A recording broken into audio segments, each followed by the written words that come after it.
Hey guys, what is up? It is me, Pagey, here once again with another video. And, we know that the upcoming new slate of films and television shows, as well as the odd video game here or there, will all be under a new reign led by James Gunn, at least on the creative side, whether it's in the same universe or there's some little Elseworlds projects on the side. But we, of course, also saw the last of the former universe, aka the DCEU, come out over the course of last year. I think it was 4 movies that came out last year. Yeah, what? Shazam, Flash, Blue Beetle, Aquaman, though technically Blue Beetle was like half because the movie's not canon, but the character will continue. With us also seeing the end of The Flash, I think Titans was at the beginning of last year, and also Doom Patrol coming to an end as well on the TV side of things, with Superman and Lois entering its 4th and final season, which will premiere later this year around September, October, and most likely all of the episodes will be aired by the end of 2024. They might leave some until 2025, but I could just see them airing all of the final 10 episodes back to back to back, and it'll end in December sometime. So when that eventually does happen, that will be the end of all the projects from before James Gunn took control, and from there, it's all for him, if you want to put it. But one big question that many have asked and just wondered, I guess, is who, WHO, from the previous reign of projects could be considered to also return in James Gunn's projects, Gunn's projects, whether that's in the same role or in a new role, like a new character, whether it's a similar type of character or role or completely different, like a complete 180. And the only character that will be played by the same actor that was not cast by James Gunn that we know is 100% coming back from one of these projects in James Gunn's new slate of shows, because they're leading the show, is that of Viola Davis's, not Wonder Woman, Amanda Waller. And there are other characters from like the Suicide Squad and Peacemaker coming back for either the second season of Peacemaker or other projects like Weasel for Creature Commandos. Like they're coming back, for example, and they're played by the same actors, but they were cast by James Gunn. From what I know, the only one that wasn't cast by James Gunn that's coming back, or at least we know is coming back, is Viola Davis. Now, of course, people think Margot Robbie's coming back as Harley Quinn, but that's not confirmed. But various actors from the previous universes have been asked whether they will be coming back or if they would like to come back, and most have stayed very hush-hush in regards to giving an opinion and saying things like, oh, I don't know what James Gunn is planning, so we'll wait and see, and everything like that. So they're just staying very neutral. But over the past weekend, we had a clip come out from Grant Gustin himself. Well, he didn't post it, but it's of him, where he talks about James Gunn and potential futures, and it opens up the board for a larger discussion, while also the clip doesn't confirm anything at all. But some people think it does, but it just opens it up to a larger discussion for both Grant Gustin as an actor, as well as just other things as well. So Grant Gustin was asked if he would come back to play the Flash, in this new DCU by James Gunn, and this is what he had to say. If James Gunn were to ask you to play the Flash again, would you do it? Yeah, James Gunn asked me to play the Flash. I would do it again. I trust James Gunn.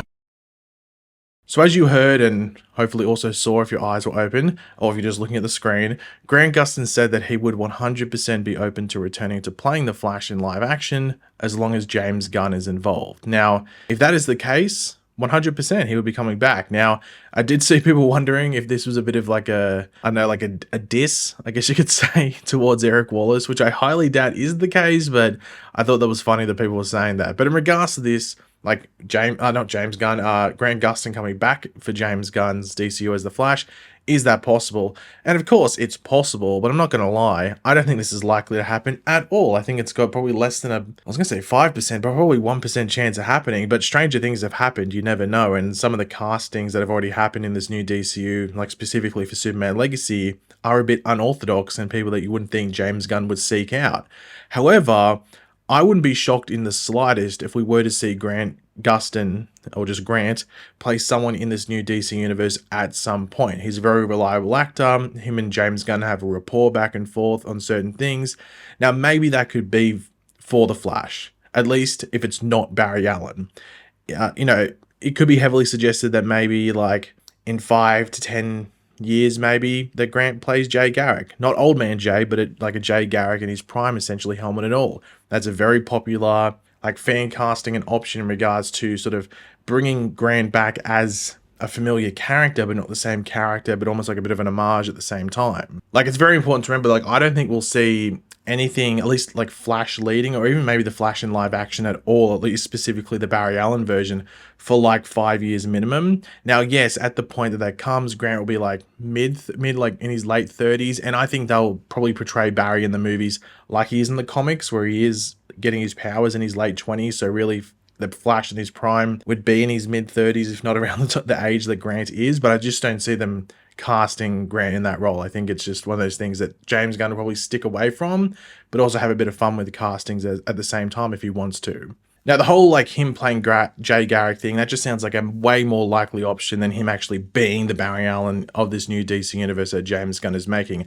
The only other option I can think of is that if he plays like a multiverse version of Barry Allen, most likely his version from the show, in a project in the future once James Gunn does start using the multiverse, or if he starts using the multiverse in his stories, as it would be surprising if there is too much, or if any, multiverse action early on in this universe that's coming our way. I think he's going to be very focused on building it up and just sort of focusing on one Earth.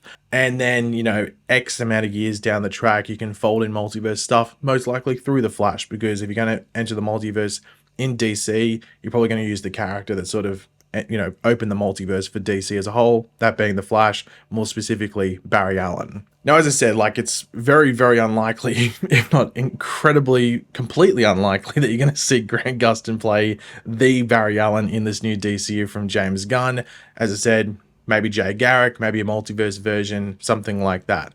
But one thing that I sort of mentioned earlier is like another role that could be there. And I was having a think, and I was like, what other heroes could you see Grant Gustin play? Or could I see Grant Gustin going into and being like, yeah, he's a very suitable person for that role?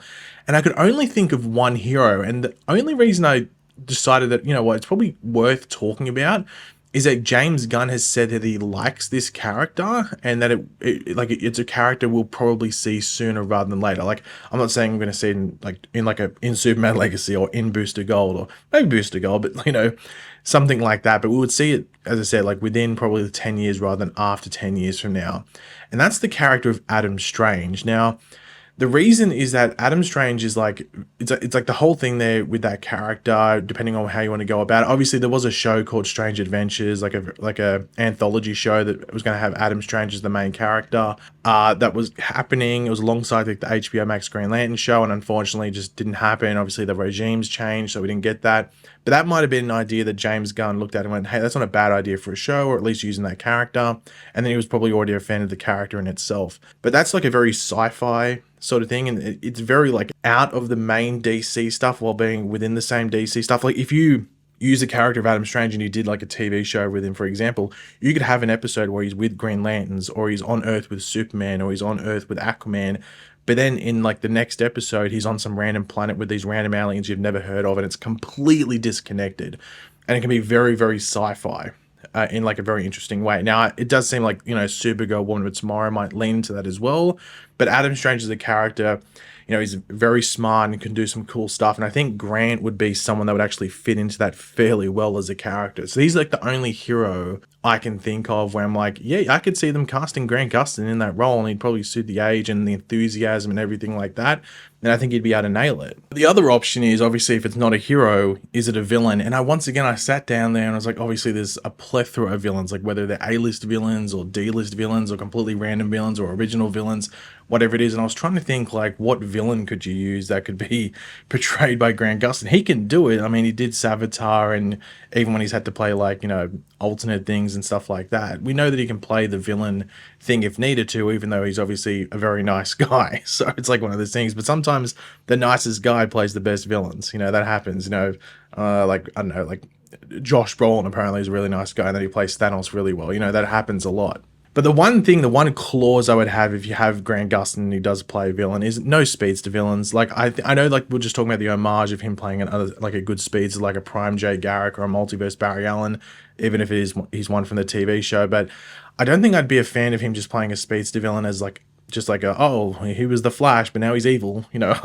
I wouldn't really vibe with that. The only thing I could work around in regards to that is if it's a weird, like, like multiverse situation, and then maybe he's doing something in the lines of Johnny Quick or something along those lines. So my clause with it would be like no speedster villains in the sense of main speedster villain in the same Earth. You know what I mean? So it's not Hunter Zolomon, it's not, I guess, Savitar, it's not, God forbid, Earbard Thorn or anything along those lines. So that's the part where I'm saying no speedster villains. I'm specifically talking about like the main Earth and everything like that. But one thing that I have noticed with James Gunn is that he is, while he's picking people that aren't necessarily like ridiculously well known for the roles, at least the roles that we know so far, he is picking people that are like fan favorites or ones that like fans can easily buy into. So that's why I think Grant Gustin does jump to like at least the higher list in regards to likely actors to get cast in this universe. And the thing is that we like what Iron Man was like the MCU's been going for like borderline almost 20 years. You know, the DCEU was going on for 10 years and there's a lot of characters, been heaps of TV stuff as well. There's not that many actors in Hollywood. So like if you're going for a comic book role and anything like that, especially in this new DCU by James Gunn, you probably got a decent chance of getting in, especially if you're a solid actor. And I think you'd have to be a bit silly to say that Grant Gustin at the very least isn't solid. And I mean, he led a show for almost 10 years. So I think he'd be able to do it pretty easily. And I think, as I said, Adam Strange is one that just jumps to me in regards to Grant Gustin. So I'm going to stick with that. And my only clause is just don't make him play an evil speedster just for the sake of it. I don't think I can vibe with that. But yeah, guys, thanks for watching. Hopefully you enjoyed the video. Let me know in the comment section down below what characters could you see Grant Gustin playing in James Gunn's new DCU if you wanted to, or do you think he should just play the Flash? I don't know. Let me know. If you enjoyed the video, drop a like on it to show your support. And of course, if you are new to the channel, make sure to subscribe. And yeah, I'll catch you guys later. Goodbye.